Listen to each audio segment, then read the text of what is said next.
In this video, you'll learn how to add text in Webflow. This process will guide you through each step necessary to effectively incorporate text elements into your web design project. Start by opening your web browser and navigating to Webflow's website. Once the site loads, you may need to sign in using your account credentials if prompted.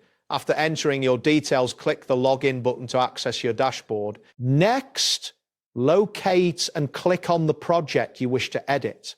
This will take you to the project interface where you can begin customizing your website. After that, look for the plus icon, usually labeled as Add Element, on the left side of your screen.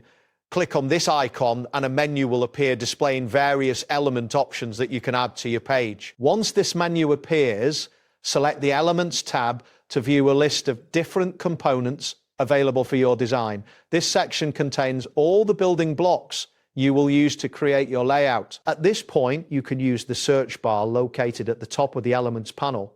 Click on the search bar and type in text. This will filter the list, making it easier for you to find the text options. When the results populate, look for the text block option.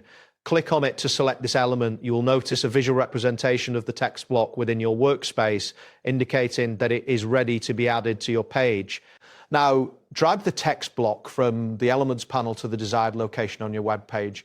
As you drag, you will see a blue line indicating where the text block will be placed once you release the mouse button. After placing the text block, click inside it to edit the content.